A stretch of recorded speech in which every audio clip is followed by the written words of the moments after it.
I'm Terry Ikumi. My guest today is an activist who is also the presidential candidate of the African Action Congress, Omoyele Sowore. Welcome to Political Paradigm. Thank you very much for bringing me. You see, I stumbled trying to merge activism and politics together. I'm sure you get that all the time. I get that. That's why I ask people to call me a political activist. Let me start this conversation by asking you this. How has it been for you transitioning from a treasonable charge over your head to running for office as president? Because when you did that in 2019, there was no charge. Yeah. But it's different now. I think all over the world, the offense of treasonable felony or treason is always a political one. And it is reason that there hasn't been anybody successfully prosecuted for treason or treasonable felony in Nigeria since 1963. And that only person was Chief Obafemi Awolowo. And it was such a politically charged trial and conviction that they had to release him and bring him into the federal cabinet under the military in those days.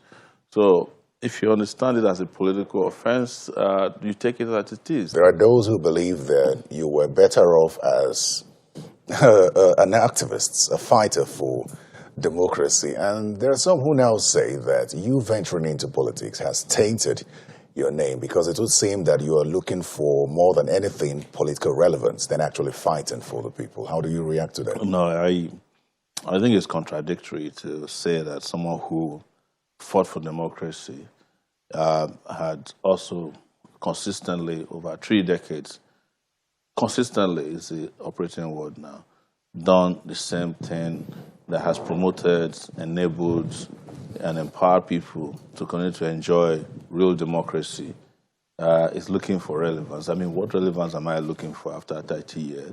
When at the age of 22, I was already a national figure in Nigeria as a student leader, and had delivered, among other people, not just me, including media as well, what we thought was a great idea to the country. So to not turn around and say I'm looking for relevance or that I'm tainted because I participated or I want to participate. You know, they say you can't go through Nigerian politics without getting dirty. I understand. It's the reason why I hate to be called a politician. Because it's as good as saying somebody is a dishonest character, and I don't like it. But hey, I cannot decide how people regard me. But the point is that if I was the regular homemade politician that everybody is used to, I wouldn't be fighting so hard. I wouldn't be going to detention for calling for a revolution. Maybe I'll be going to detention for stealing money, which is what is usually what most politicians go to detention for. And now it has become a badge of honor, by the way, to be arrested for corruption. But I wasn't arrested for corruption. Even when they tried to taint me with a corruption charge, that I went to Dubai to collect money, when they discovered that I'd never been to Dubai before, they quietly withdrew the charge. So the point to make is that you cannot create an idea and that should flourish and you run away from it. It's just like planting a tree and you leave it in charge of people who never supply with water. One day you get there and the tree would have dried up or died. So that's the duty that we have, is that for too long we have left the most important jobs in this country to those who have no idea how to do them. As somebody said once, I cannot quote directly who said this, I can't remember the young guy who was speaking. He said, it is politicians who determine if your child is legitimately born or not. It's politicians who determine whether your name is acceptable or not. Because until politicians decide to sign off on your marriage, it's not legit. They decide where your children go to school, which roads you ride on, which planes you fly on. You cannot, therefore, leave the job of the most important thing that affects your life to practically morons in your country. So let me take you up on something that's a Yes. concern with regards to the office you are seeking, the office of the president, the highest office in the land. Some would question your level of exposure to governance or experience for something like this, Yes. and how aware you are of the happenings in the country beyond the discomfort you feel towards regular politicians. I ask this also because of the statement credited to Alhaji Atiku Abubakar when he said that, understandably, you would want to speak against him, but how well do you know this country when you've spent a great chunk of your life outside it? What Atiku said was, and I recall vividly, it was that I have been running for elections, and each time the elections are over, I run away. I don't come around. Turns out that he didn't even know who he was referring. Maybe he was talking about another person. In that case, he was talking about Atiku. Because Atiku is the only politician I know who disappears after elections. And I'm not saying this just for the sake of saying it. I know this to be true. Because in 1992, when I was 21 years old, Atiku ran as the presidential aspirant of the SDP, the Social Democratic Party, against MKO Abiola, Chief MKO Abiola at that time. He lost. Disappeared. We didn't see him until 1999. I didn't hear of him until 1999 when I was leaving the country. In every election cycle, consistently, after the election, he disappears. And this last election, 2019, after he lost, he disappeared to Dubai. He just showed up again in this election cycle. Contrary to his claim, I only ran once. That was 2019. I have not left since then. I was arrested shortly after that and restricted to Abuja and decided to run again. So where did he get the impression that I don't know what is going on? Before becoming a political partisan person, was actively involved in anything that has happened in this country in the last 3 decades. I've been involved. I was involved in the struggle against military rule, the delivery of democracy. I was involved in the fight against third term when Obasanjo wanted to convert Nigeria to Zimbabwe. I was involved. I was involved in one of the most contentious periods of transition in this country, which was when the president at that time was dead, brain dead, Yar'Adua, and there was need for transfer of power to someone from the Niger Delta region, which has never happened in Nigeria. I was a key character in exposing all of what was going on, including the plan by the military at that time to overthrow Jonathan, which they have now confessed to, which we wrote about when I was running Sahara Reporters. I was involved in a period of documenting a period of the transition from one political party to the other. So there's nothing politically happening that I've not been involved in. But it turns out that this is the first time I'm involved in partisan politicking. Otherwise, I think it will be all right, But and honest to claim that, to say that someone like me is a repository of the happenings within the political scene. But that doesn't answer whether or not no, I was you going have to that. the exposure or Yes. experience. So there are 2-part questions.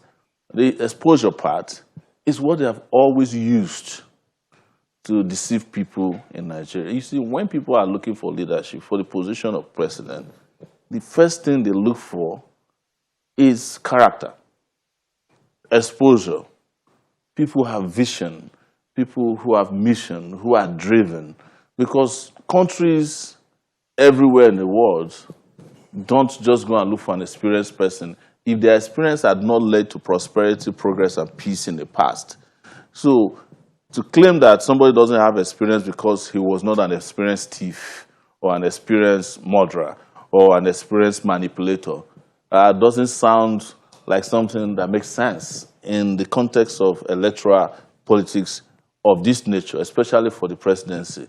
Look at Nelson Mandela. He came directly from prison, 27 years in prison.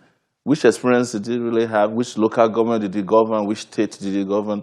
He became South Africa's first president after the collapse of apartheid. I can give you countless of examples all over the world where people look up to leaders, elect leaders based on, their political relevance, their political understanding of their issues, and their ability to solve those problems. In the case of Nigeria, what do you have with experienced people? I'll give you the example of President Buhari. He should have been the most experienced human being living on earth as far as Nigeria is concerned today. He was governor of Gongola State. I think that's 3 states at the time. He was a commissioner for petroleum resources, what you call minister now. He managed the biggest slush fund in the history of Nigeria, the PDF. I think Petroleum Development Fund that Bacha created. And he was head of state before. And then became president again. Look at what his experience is doing to your country. What about President Olusegun Obasanjo, former head of state, international statesman? You know, he was almost becoming the UN Secretary General at a point. I know most Nigerians don't know these things. Became president of Nigeria.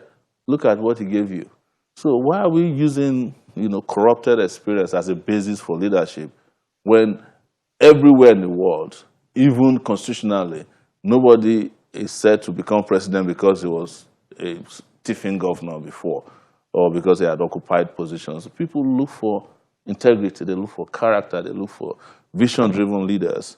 But here, we are manipulated to believe that the person who was meanest to us in a state is going to be the best president because we only can think inversely that bad politicians are good for us. While it's almost understandable when you say that ideas should be the basis and expectations, vision should be what we look forward to, yeah. The politics in Nigeria is still money-driven. I'd like to think that in 2019 you had a challenge with money in terms of how you would fund your campaign, because I recall that you had traveled to different countries to raise funds. Yeah. So I ask you this question. With regard to your 2019 election, was it truly a challenge for you?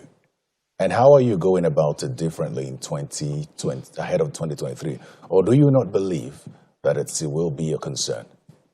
You know what I found out in 2019 was everybody who I met when I was running for president said money would be a challenge.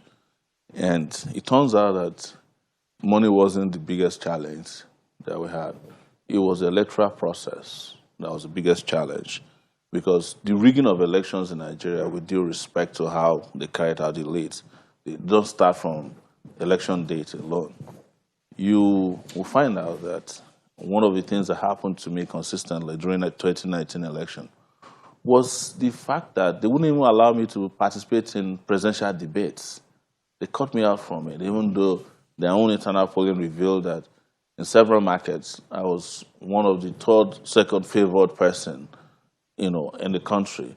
But when money was the issue, we went innovatively raising money in ways that has never been done before in Nigeria, crowdfunding. And I was able to travel around the world. But it wasn't the travel alone that brought the money. It was just that faith, that people saw that this young person, or youthful person, I'm not particularly young anymore, could carry out all these issues because the ideas were freely flowing. And they could see through that. That led us to, I raised over 200 million, up close to 200 million naira in 2019. But that's a drop in the bucket compared to our competitors because they had private jets, they had billions to themselves, and some of them came from locally. All these, big business people were, jostling ahead of themselves to give them money. But I found it very interesting that people listened to us more. They were more interested in what we had to say than they did the big men. And that is why they always resorted to the last card that they have, which is to bribe voters, to bring in police, security agencies, and also compromise INEC, including violence.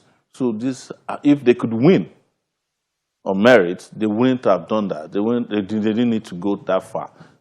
So it's not always money. People are out there yearning for ideas. And you could see that even in this political season. All the young people who are out there saying they want change. And in some cases, they use their own resources. But I won't be telling the whole truth if I tell you that money is not a challenge. There's nowhere in the world where money is not a challenge. But I think that I've been, a pioneer in that area of innovatively raising money, and I'm going to do that again this time around. Well, in terms of making amends with regard to how the elections turned out in 2019, even though you had said that the 30,000 votes which you got were allocated Yes. to you, there are concerns as to what approaches you would take going into 2023, which would be different from 2019 with regard to how you would prepare for the elections in 2023. Well, I'm preparing for the elections in a very open and transparent manner, and that's what I'm doing now. And we hope that the electoral umpire, INEC, will do the same. But if they don't, we still owe the populace a duty to raise hell.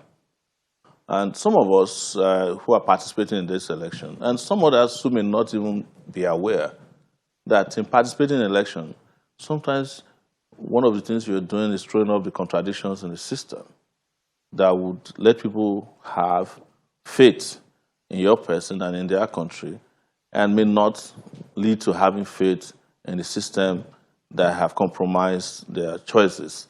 And when people know this, they may not take it kindly. And it could lead to the other alternatives that we may not be discussing now.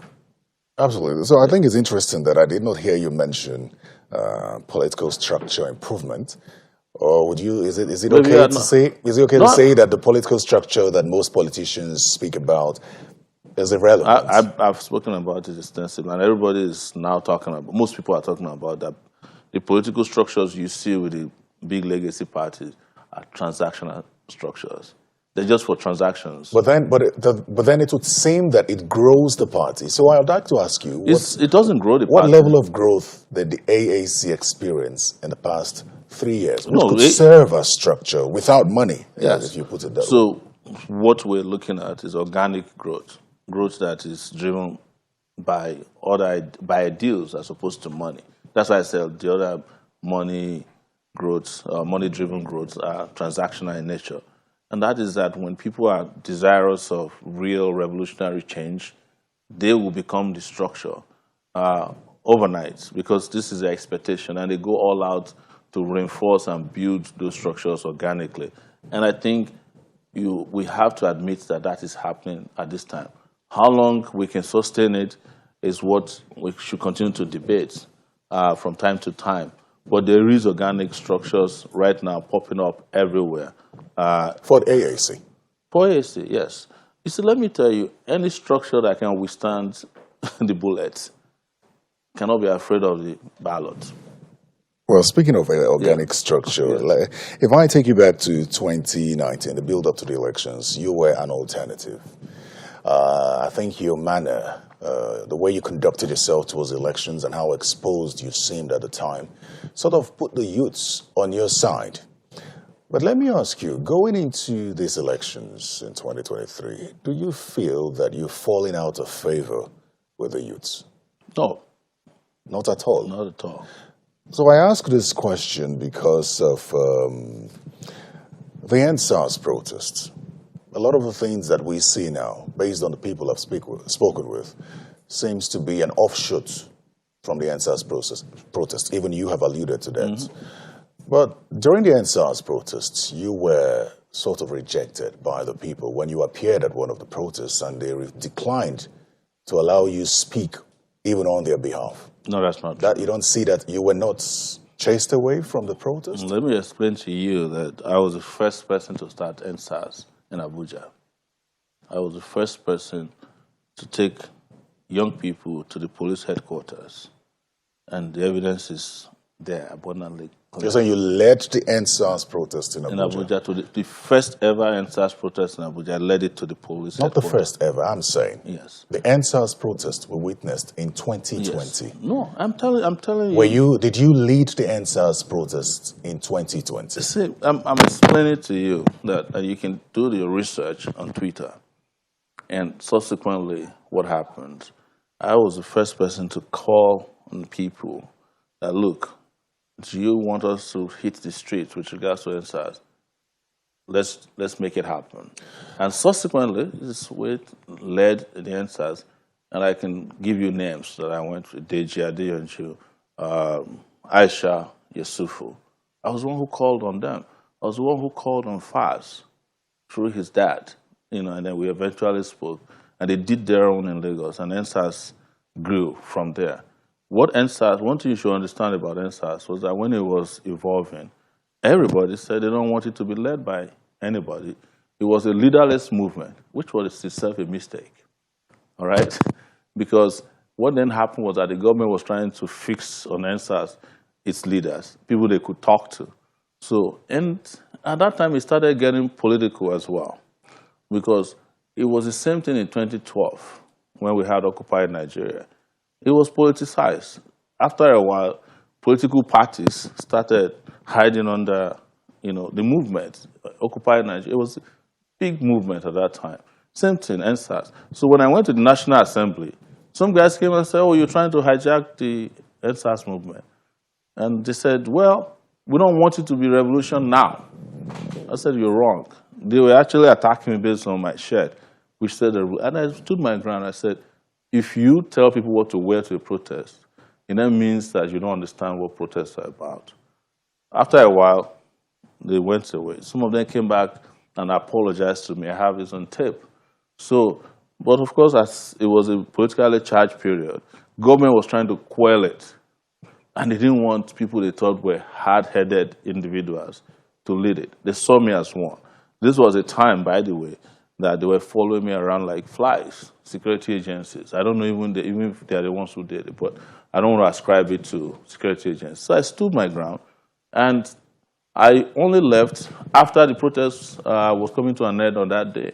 But I have tapes, because it was live, where they came back and apologized to me.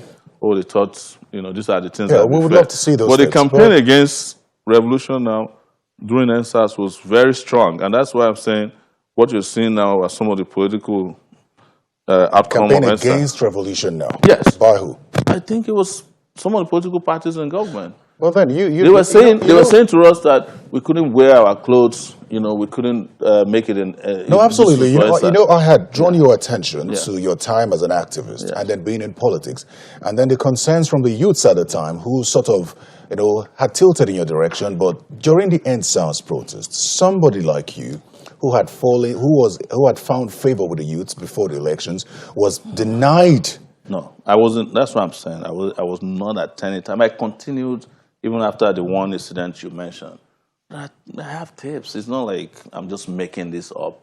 And when it was going to the end, even after they shot people at Lagos, I was the one who led the youths to go and put graffiti at the airport. And then the next day we put a graffiti at the police headquarters, and we put a graffiti at the National Assembly.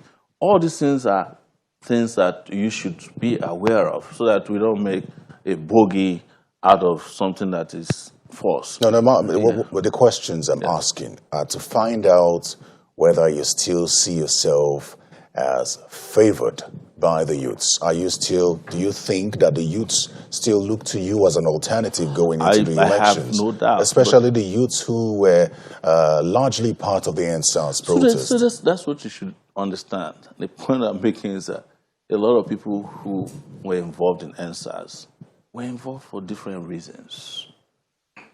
You understand? Some of them, as we have today, used it to grow their political clout. And then when it came to politics, they pitched their tent. But it's their right. We cannot discountenance that. I understand that. But the point I'm making is that followership is still there. For 3 years, we didn't have control of our political party. It was hijacked. For 3 years, I was restricted to Abuja. For 3 years, the security agencies were following me all over the place. For 3 years, they were following me with knife and dagger in this Abuja. Non-state actors.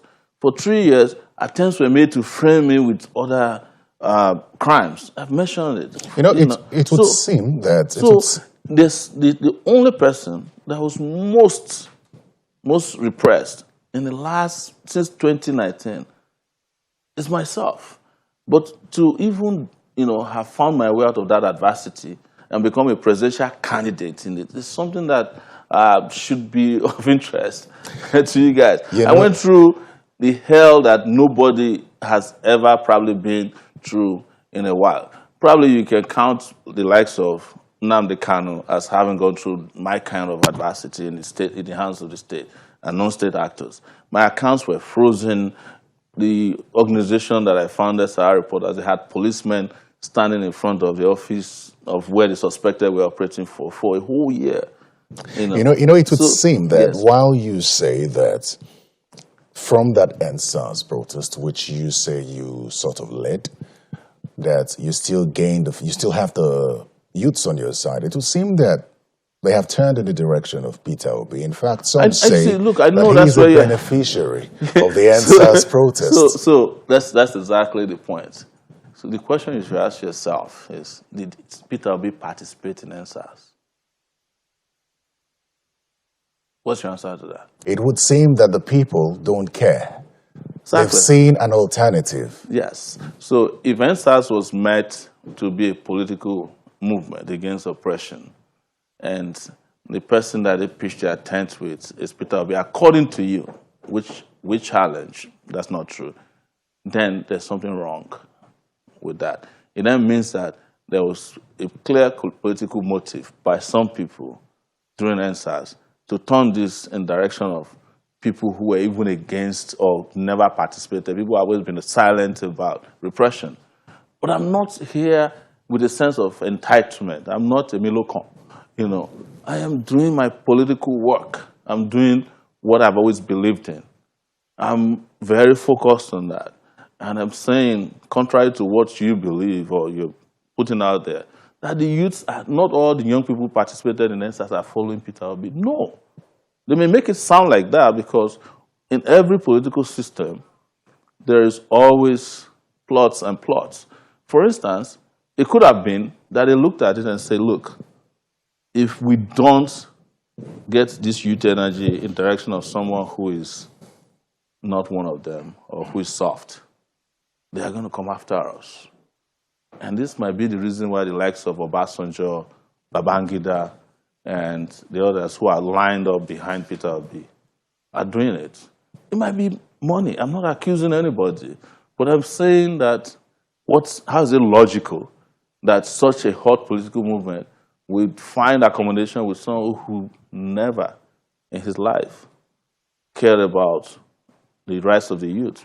In fact, when NSAS panels were set up in Anambra State, Peter Obi was summoned to come and defend why he was using SARS against young people in the East. He had to get a big lawyer, a senior advocate of Nigeria, to represent him at the panel to say, please, you can invite me. So, does it make sense now that there might have been other reasons behind the transitions we are talking about? But I insist that nobody should make these brazen statements or mistake that all the young people in Nigeria are following a particular kind, or everybody who participated in NSAS. There definitely cannot be everyone. Yes, because I participated in NSAS. But even you have talked about some organic movements that you have seen. Yes. You say some are tilted in your direction as well, just as some are tilted in his direction. So it leads to the question of your concerns ahead of the 2023 election with regards to the NSAS protests and what impact it will have on the outcome of the specifically presidential election next year. Well, if the impact of NSAS produces one of the oppressors, right, then we haven't learned our lessons. But again, I do not want the conversation to be about entitlement. It should be about ideas. And that's why I'm out there selling the ideas. Is the reason why I've been in Lagos, done about 15 interviews. That don't make you win elections. And come back to Abuja and the election campaigns are going to start. And Nigerians will be exposed to these ideas once again, because the ideas that prevail at the time you're talking about are unimpeachable, about security, about power, energy, and anybody that don't have these ideas will suddenly fall apart. And that's what we're going to see. But I don't want to make political choices for people during any electoral period. In fact, we haven't been that politically savvy in this country to have allowed our political choices to dictate our aspirations. So that's what we're here to correct. And we might be making the same mistake again. Let me take you to the peace accord, Yes. which you as a presidential candidate is expected to sign in a couple of days. I'd like to believe you will sign. I will be there to sign, but I have preferred a justice accord. Can you explain that? Yes, in that it would have been to have INEC, security agencies, and those who are involved peripherally and directly in the elections to sign a contract with the Nigerian people to deliver free and fair election and have all the presidential candidates sign it. I think the peace accord thing is a symbolism that's carried too far. It has become a symbolic political, it's very trivial political festival. Every election cycle, people come together and they come and sign a peace accord. And the election at the end will not deliver peace or justice. So of what value is it? So what it tells us is that, well, if you commit to this process, your campaign will not engage in violence. You know, you won't engage in things that are untoward. But the people, the major people who get the media attention at this peace accord are exactly directly opposite of peace and progress for the country. And we know them. They will leave that place, organize election rigging. Leave that place, bribe INEC. Leave that place, bribe police, army. So what's the use of Yan talks? What's the use of peace accord? Yet you will sign. Yeah, like, I was invited and I will be there. It's not compulsory to sign because I didn't sign it last time. But I'm a, because why they didn't you invite sign me. last year? I wasn't invited. But you No, they invited. Have they you been invited, invited? No. Yes, I have an invitation. So will you sign? They invited us last year and divided into two categories. The people they said were the top political front runners, and the rest of us. And I didn't see myself as the rest of them, so I didn't go. In what capacity have you been invited, or where have you been categorized now? There's no category this time. If So I walk into that place and they say, you go wait, I walk out. If they try the same thing, as far as I'm concerned, all the presidential candidates are equal. And any one of us are in this race to win. So if that equality is in place, you will sign that peace accord? Yes. You know, I will participate in the symbolism because the public needs to know. Yet you don't think it will have any impact in 2023? Look, when we do these things, we use them to speak to our convictions. You understand? And I've explained it to you. This is the first time anybody is asking me about the peace accord, you know. And the fact that they are signing peace accord shows that Nigeria is at war. Elections had been declared wartime activities. Otherwise, why are we signing peace accords? Let's talk a little about governance now. One of the things I'm aware, as it concerns you, is that you're really concerned about the state of affairs of the country and high cost of governance. So should you become president while we await your manifesto to see if it's... I have a manifesto now. Well, I have a website. The elections... Probably the only presidential candidate with one. By law, we can have that conversation in detail after from the 28th of September. But in cutting down the cost of governance, how do you think that you would go about it? So one of the ways I'll go about it immediately is to deploy technology. And technology means that those simple things that you find in offices, even now in Nigeria, like using fingerprints to get into government public buildings, ensuring that you completely digitize or digitalize your payroll system, procurement systems, ensuring that you are not waiting for years after the deployment of IPs, for instance, to find out you have 54,000 ghost workers in the federal civil service or in the police, is what I'll do immediately. We merge ministries that have no value with those that have relative relevance. I would also ensure that there is no minister of state in any ministry, because why? why do we need a minister and a minister of state? I know some of them are ways of paying off politicians and giving them redundant roles. I will ensure that the EFCC and the ICPC, for example, is merged together. We have no reason to duplicate. I'm just using that as an example. But ultimately, the way to cut down the cost of governance is to look at those bogies that we call democratic institutions in our system. For instance, I want to change the constitution. And one of the things we should target in changing the constitution of Nigeria, creating a new one, is to get rid of bicameral legislative system. We do not need a Senate and a House of Rep doing nothing. These are just waste of money. And that kind of funding that goes to them can be invested in education, in infrastructure, and all those areas where we need immediate investment. And I talk about this frequently, and it's now become something that is frequently talked about. South Korea is doing well. They don't have a bicameral legislative system. Even Senegal, some few years ago, got rid of their own. Our own is like the retirement home of former governors. They would have stolen in their state, stolen, and then they now come to the Senate. Some of them will be in the Senate while they're undergoing trial for corruption. And the moment you are in the Senate, you have some kind of, unspoken cover, legal cover. They have a way of influencing, judges, because they are the ones who have to, approve of some of the judges. They have power over the police. They can call anybody up and say, hey, I want to interfere in these cases.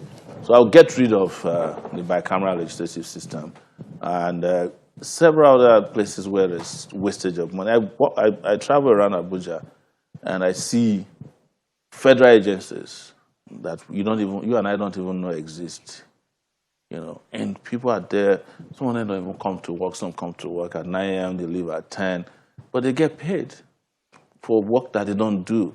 So you have to cut all that cost. And of course, the biggest cost to the biggest cost to cut is the loopholes that are all over the place and the corruption in the system. Corruption takes away most of our resources. There's no doubt about it. Almost 40% to 50% of our annual budgetary system goes into waste, mismanagement, and corruption. So I know that because of Buhari, people don't want to hear that you're coming to use fighting corruption as a basis for governance anymore. But it's still a problem, and it must be tackled very seriously. Let's talk about the issue of subsidy now, which has become a national, some will call it embarrassment. Now, you're the national publicity secretary of your party, Ade Olorunfemi, reacting to the CNN interview which Peter Obi granted recently.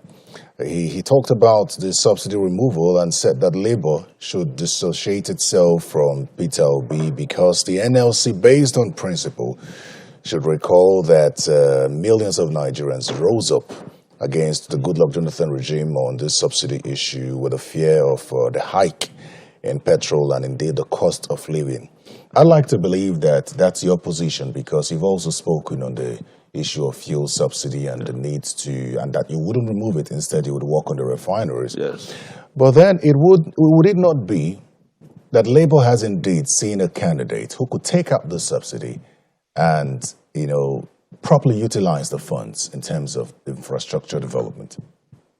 I think if you watched a video clip I gave at a Labour Commission meeting in Abuja, where at that time Peter Obi had not joined the Labour Party, where I referred to the Labour Party as an orphanage home for internally displaced politicians, IDPs as we call them.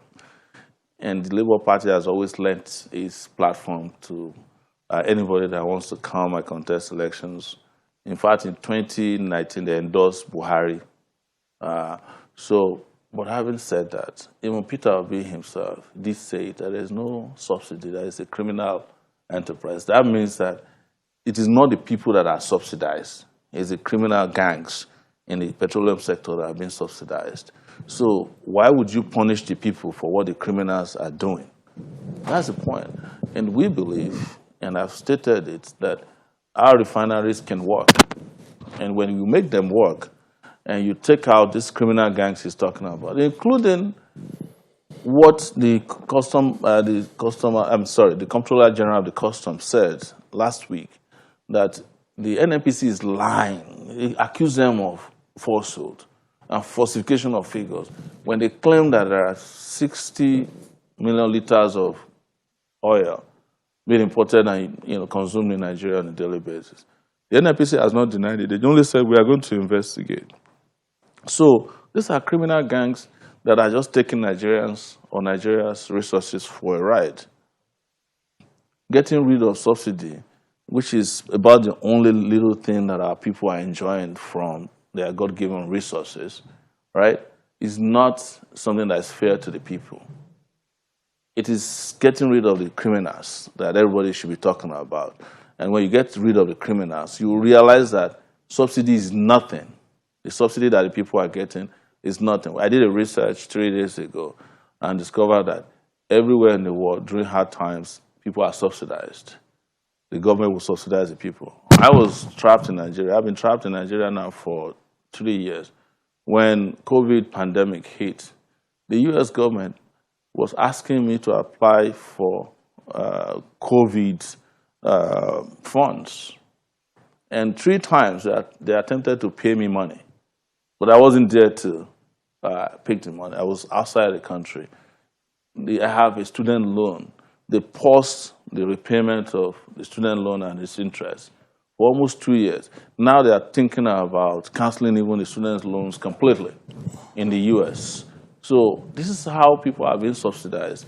But if all of that money that's going to student loans is hijacked by Dapo Abiodun's assistant, he's one of the people who stole COVID money, or Hush Puppy, what did the US do? They went after Hush Puppy. They went after the guy. How much did he steal from the subsidy from COVID? $600,000, right? But they ensured that they went after him. That's what Nigeria should do to people who are engaging, the criminals that are engaging in subsidy scam. You go after them. You don't use that as a basis for canceling what belongs to everybody. So I also know that there are daily allocations that are supposed to be meant for our refineries. They are not working, but we sell them, and somebody pockets them. The refineries have staff that are being paid today, even though they're not working. So if the refineries have staff, get the refineries to work so that the staff can explain why we are paying them. That's the way governments operate. Government don't go out there to witch hunt the people.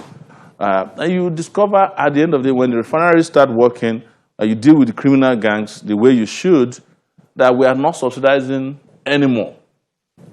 In fact, we could be selling gasoline, which is what they call petrol here, to neighboring countries. If I'm president of Nigeria and you are smuggling fuel, what I'll just do is ask the NNPC to build petrol stations around the border. I'll be selling to them at prices higher than what you get inside of Nigeria. So there won't be need for smuggling anymore.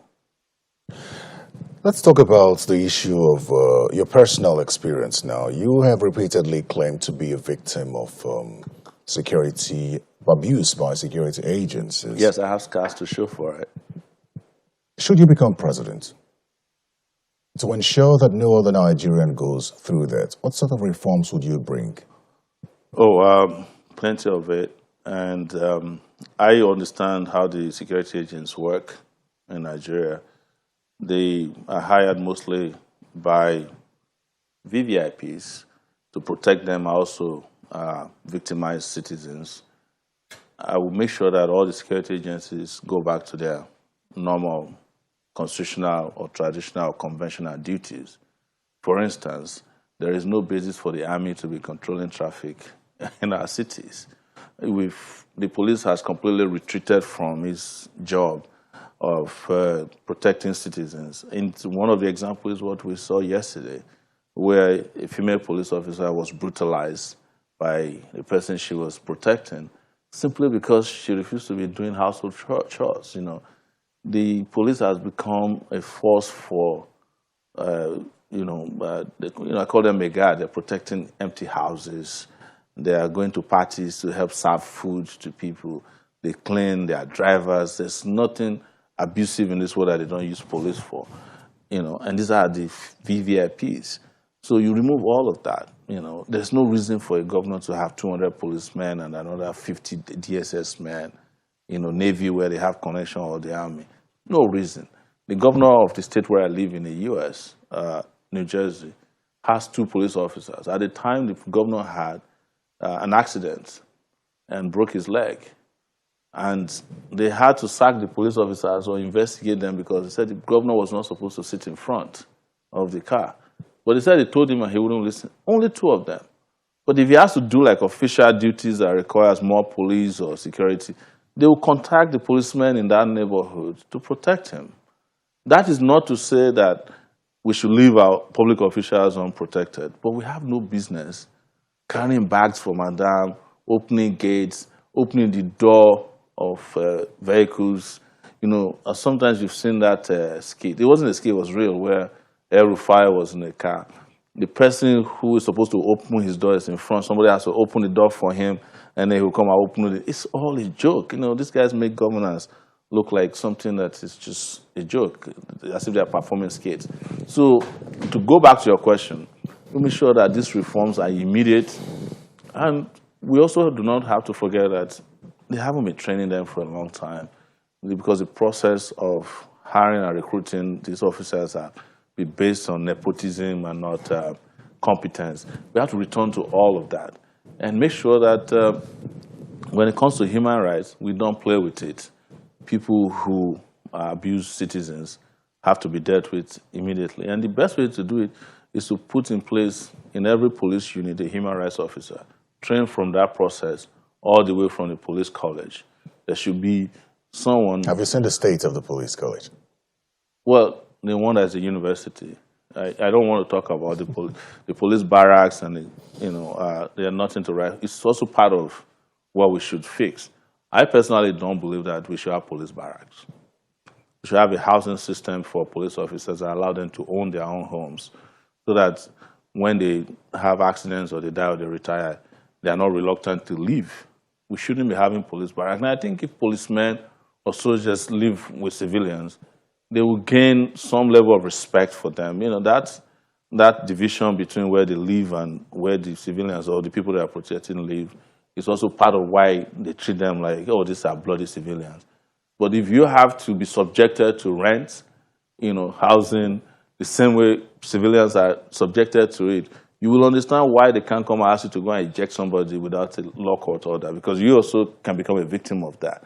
So there is a need to civilize and civilianize our security agencies as well. Just before we go, we're almost out of time now, but I recall that you had talked about how you went about your campaigns in 2019. You said you had traveled to, I think, 35 states. 35 states, yes. And you did all that by road.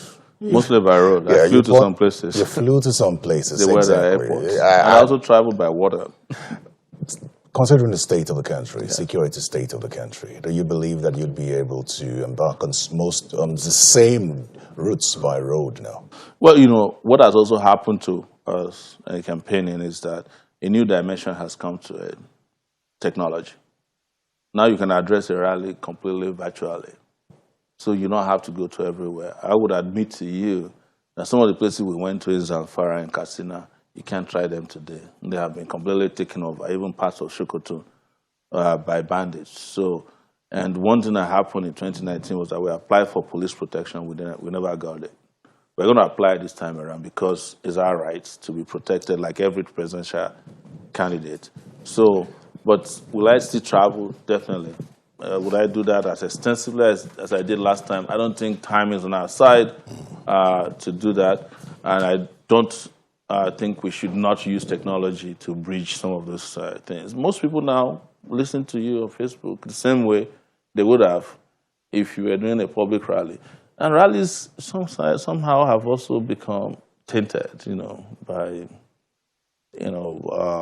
giving handouts to people. I had an experience in Akwa Ibom in 2019. I came into town, we were planning a rally, and we ran into a group of persons. They said, "What are you guys looking for?" We said, "Well, we want to do a rally." I said, "How many people do you want at your rally?" I said, "Yeah, bring everybody out." So, go bring 10 million. I said, "What?" They said, well, this is what we do for a living here. You know, it took us close to the stadium. We saw people hanging around and said, well, these are the people that were with PDP yesterday. We have them to stay for APC's rally tomorrow. And if you pay us, we ask them to stay for your rally so that you can have a sizable crowd.